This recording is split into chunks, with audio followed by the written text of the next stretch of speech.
Thanks to my good man Camo for being a patron. If you join as a patron, you can get tons of exclusive videos. What is up, RPG nerds? In this video, we will be talking about the original Final Fantasy, a Final Fantasy review, the flawed fantasy that started it all. The original Final Fantasy is absolutely iconic and has laid the groundwork for one of the most famous and critically acclaimed franchises of all time, revered for so many things only made possible by this eccentric entry. I personally find the PSP version of this game to be vastly superior to any other version of this game, and therefore that is a version I'll be talking about today.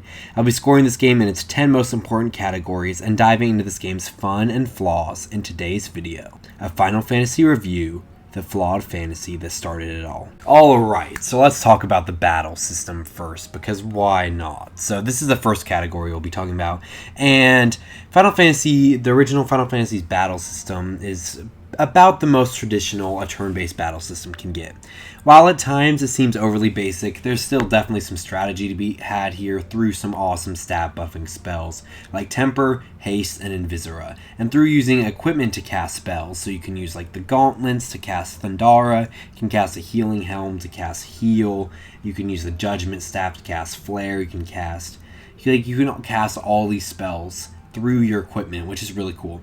And you can also place your characters in a specific formation to manipulate their chance of being hit by the enemy. A simple concept that I think should be seen more often and adds an extra layer of strategy. So when you let's say you put your warrior in the number 1 slot, and that means that warrior will get hit more than the people in the number 2, 3, and 4 slot, which is something that you don't really ever see in RPGs other than in Final Fantasy 1, which is actually really interesting because I feel like that adds a lot more strategy to the row system, and not many games actually use their front and back rows very effectively. I feel like Lost Odyssey, Final Fantasy 1, and Final Fantasy 2 are really the best games in terms of using their rows to the advantage of the battle system.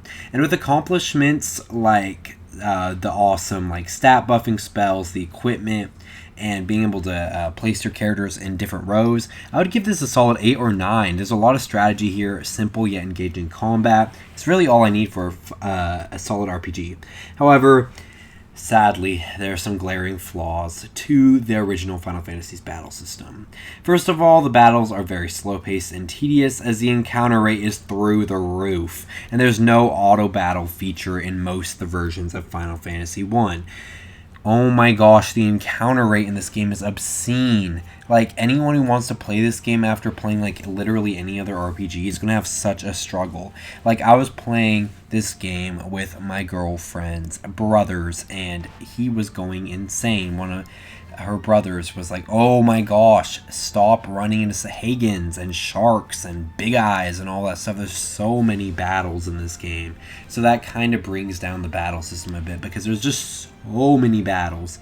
And I mean, luckily in the Pixel Remaster you can turn them off, which is pretty nice. But yeah, it's pretty crazy how many battles there are in this game. Second of all, this game has tons of difficulty spikes and drops, making it feel incredibly grindy at some points and way too easy at some points. So the Marsh Cave and crossing the bridge for the first time, the Earth Cave, those are all Ice Cavern. Those are all very difficult dungeons, but then once you upgrade your characters, the whole game becomes a breeze, and you eventually at level 50 will have max health. And it's kind of crazy how this game can be spontaneously so easy yet so hard at different points in the game, and it's a little bit whack because the only other game that I can think of that goes this crazy with the difficulty spikes that I've played is Lost Odyssey, where the game starts hard and just gets easier and easier, and that's exactly what I think of Final Fantasy 1.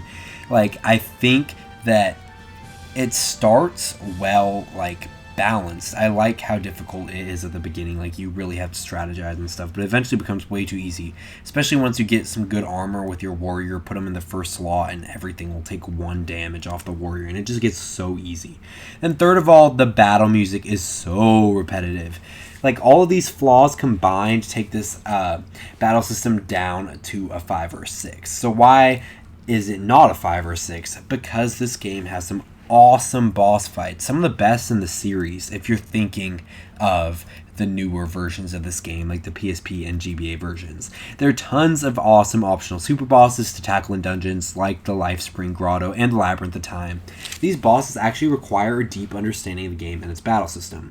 Highlights include the formidable Chronodia with its ability ceiling powers and incredibly high stats, Omega and Shinryu with their huge damage outputs, the ever iconic four fiends that are all incredibly unique fights that are just great. Like, they really are the epitome of the original Final Fantasy. And of course, the final boss fight against Chaos, which is still one of my favorite final bosses in the entire series, which is kind of crazy, judging that this is the first game, but overall, with the slow-paced mediocrity of this basic turn-based battle system can be monotonous at times, the boss fights and simple strategicness save the system from a low score.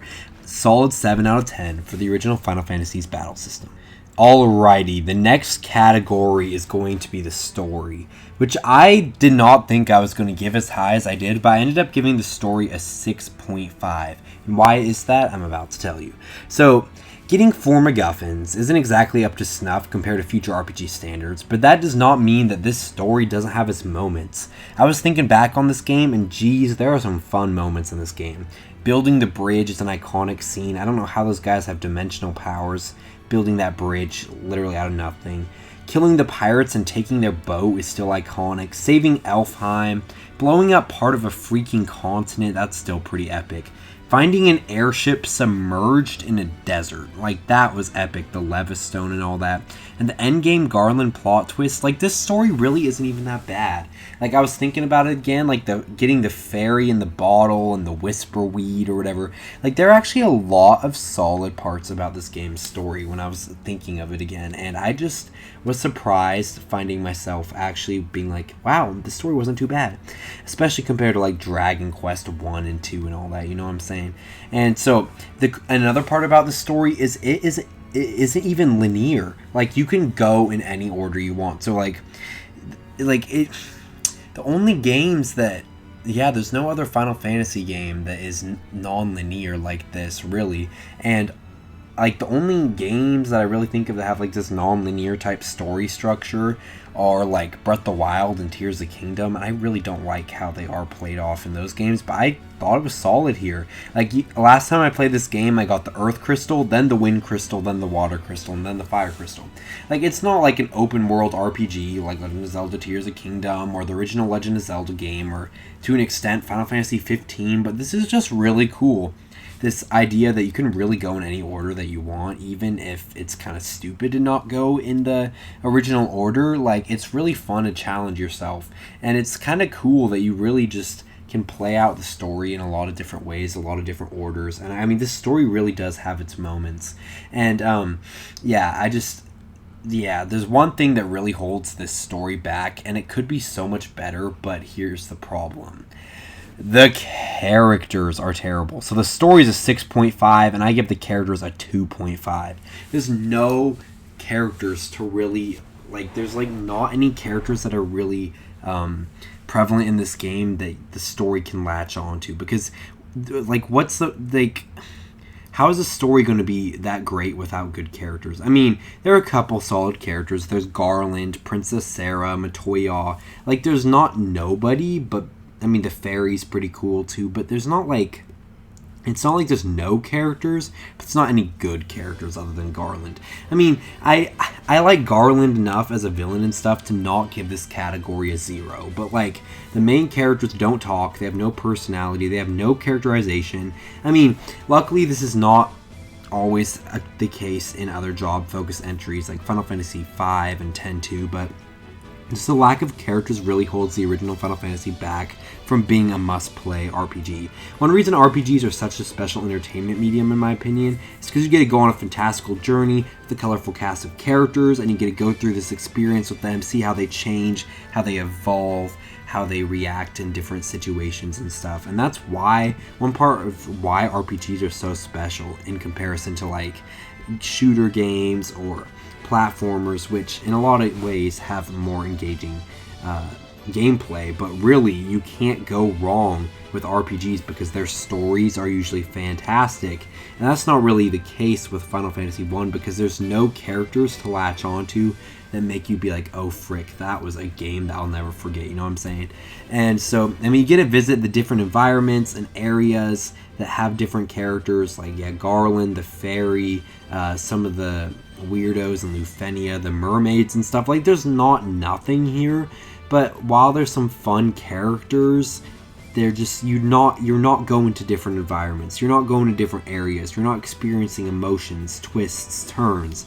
And it just, in terms of characters, like, there are a lot of ways where Final Fantasy 1 still holds up, but in terms of characters, this is like literally the most archaic characters you can get other than the original Dragon Quest. And the only standout character is the main antagonist, which is a good main antagonist, like Chaos, Garland, you know what I'm saying?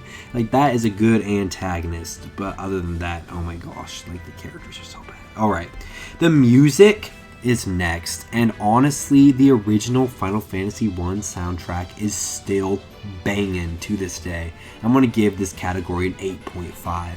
I mean, it's Nobuo Uematsu. Like, what do we think is going to happen here? Like, my least favorite soundtrack of his is probably still going to get an 8. Like, it's insane. I love the music that he composes. He just, from the very first entry in this iconic series, he knocked it out of the park with phenomenal songs like the Prelude, which sets the mood for the game and, quite frankly, the entire series, the main theme, which encapsulates the journey of 4 nameless heroes preparing to save the world from chaos, the Chaos Shrine, a masterpiece of a song that truly sets the tone for the dungeon. It has an awesome remix in the form of the Sunken Shrine theme. We've got the Flying Fortress theme, a spunky and eerie bop. The Mount Golg theme, a wonderful song that gets stuck in my head for days after hearing it. And the plethora of amazing boss fight themes. So what really docks points off from this game's soundtrack? Well, first of all, there's not that many songs on it compared to a lot of the other Final Fantasy soundtracks, and there are also some incredibly annoying songs, namely the battle theme, the ship theme, and the airship theme, which are so repetitive and are the most prevalent songs in the game, of course. So the worst songs in the game are the ones you have to hear most, which is pretty annoying. But, I mean, that's not Nobuo's fault, really. That's just a game design flaw, but whatever. I mean, the songs are good. They're just way too prevalent in the game, those 3 songs. So, like, I think they really encapsulate the exploration of the game, but it's just way too much to hear. Oh my gosh, we're hearing... like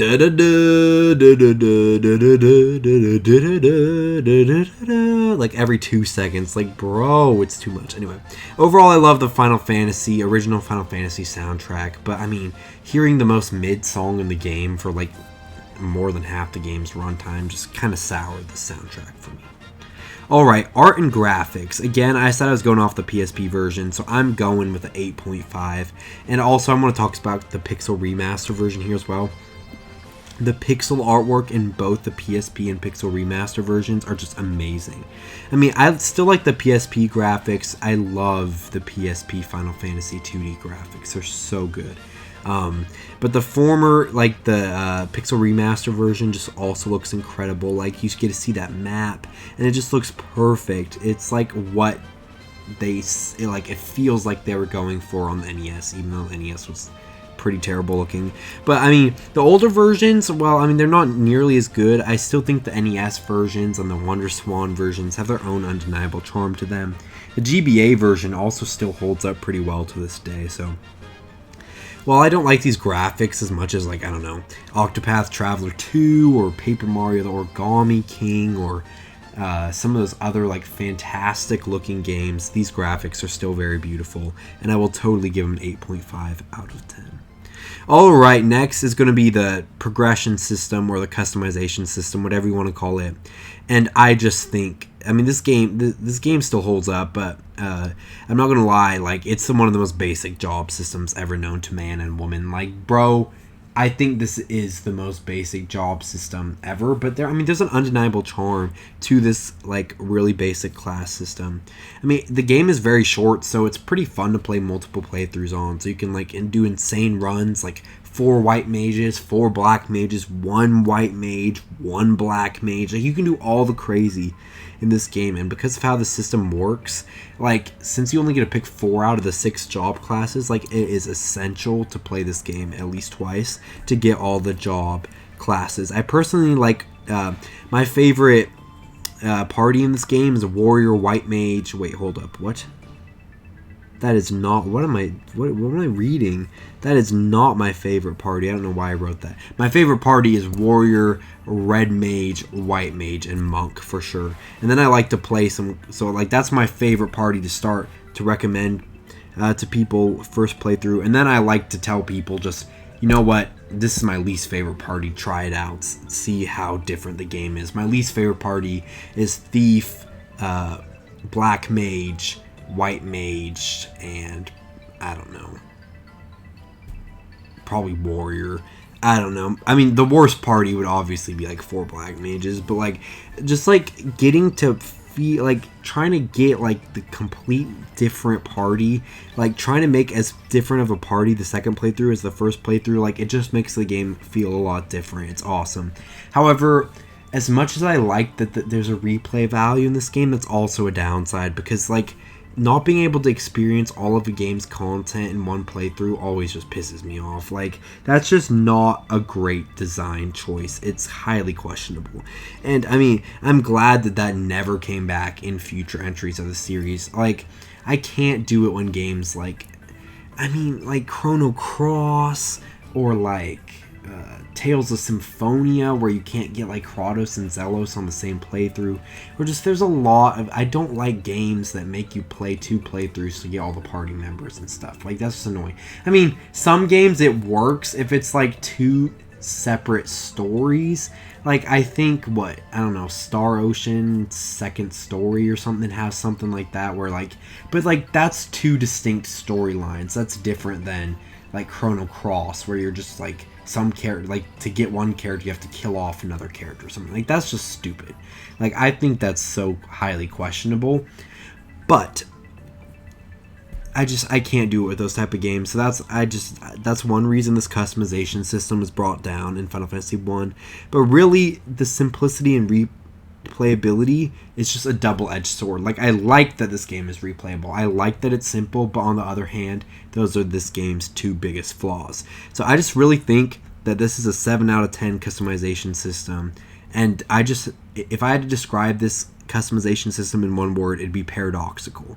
Because I love it, but I hate it. Like, bipolar, paradoxical, whatever word you want me to use. I just think that there's a lot here that's awesome, but a lot here that absolutely sucks. So, 7 out of 10. And speaking of 7 out of 10, I'm also going to give the dungeons in this game a solid 7 out of 10. On one hand, like, the newer versions of this game have provided us with some amazing bonus dungeons. Like, I love all these I don't really like the Earthgift Shrine, but I love the Hellfire Chasm. I love the Life Spring Grotto. I love the Whispering Cove. I love the Labyrinth of Time.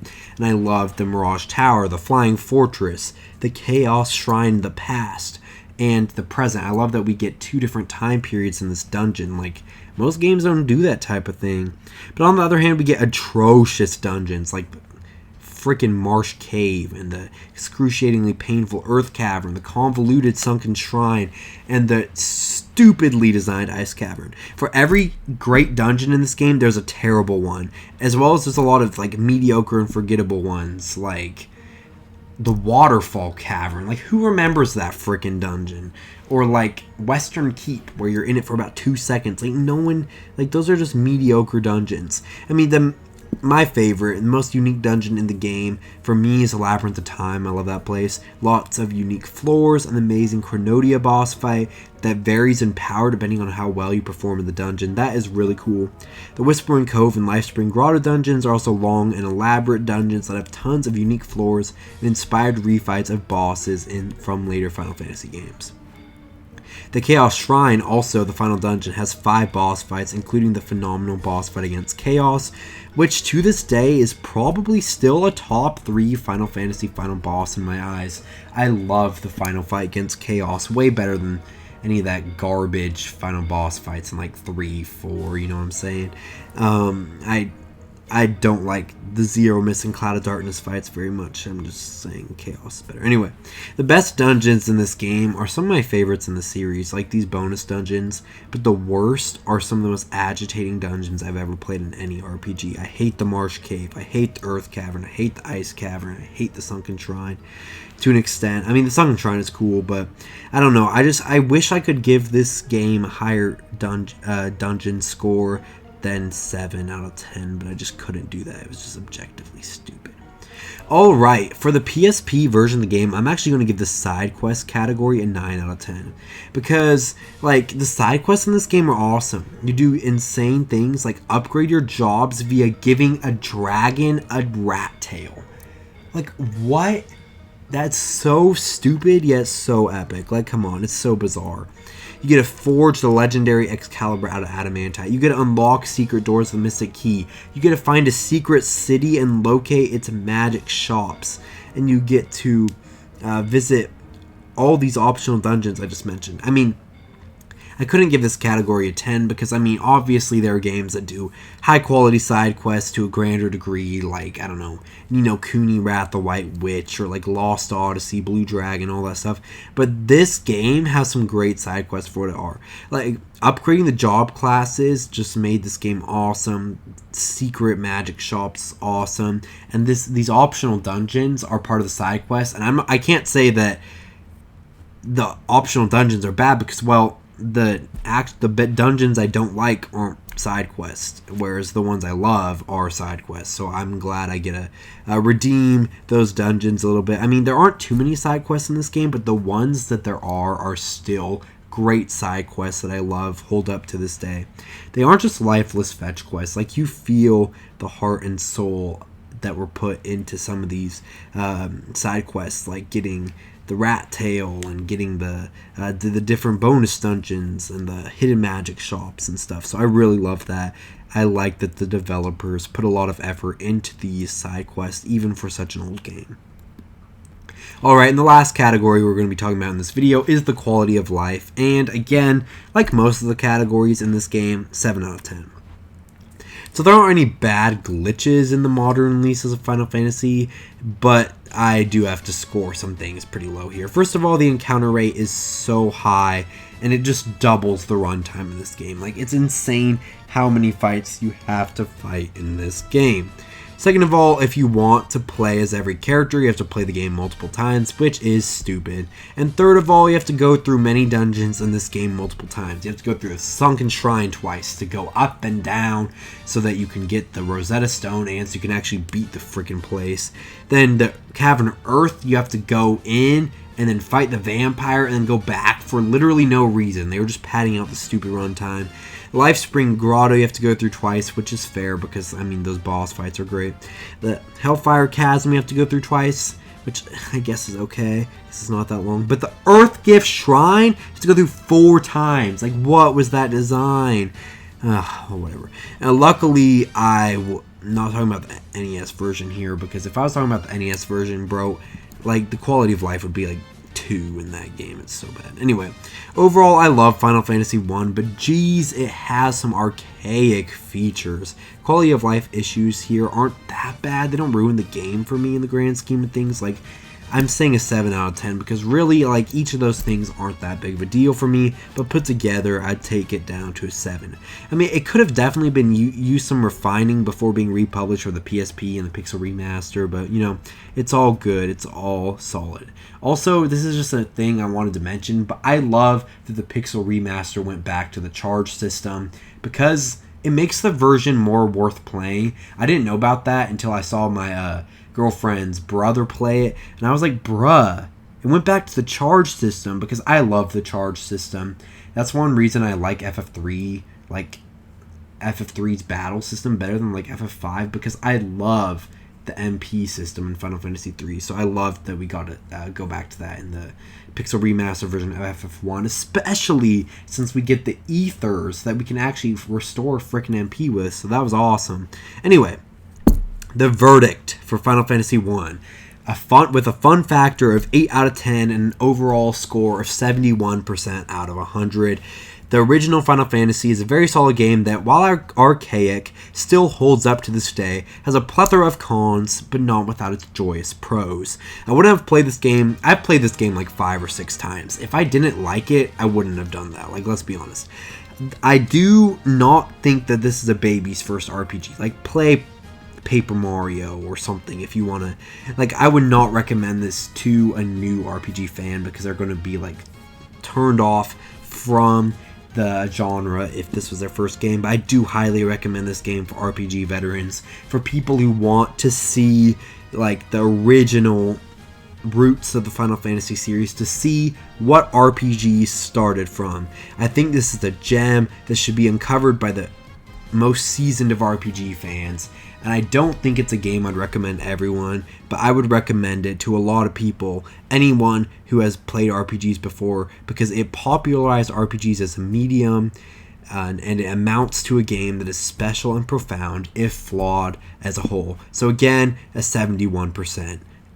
Thank you all for watching this video. If you enjoyed this video, please like, subscribe, and check out other videos on the channel. I'm going to be posting reviews for the future Final Fantasy games. And if you haven't played the original Final Fantasy and you are interested in buying it, please be sure to check out in the comments below. I'm going to drop some affiliate links down there. It'd be a huge help to the channel if you haven't played this game before and you're like thinking to get it. If you got it with one of those links, I'd be forever grateful. It means so much to me. And yeah, and if you have played the game before, let me know what you think. Give me a % and your own review down in the comments below. Thank you all for watching this video, and have a fantastic day. Peace out, RPG nerds.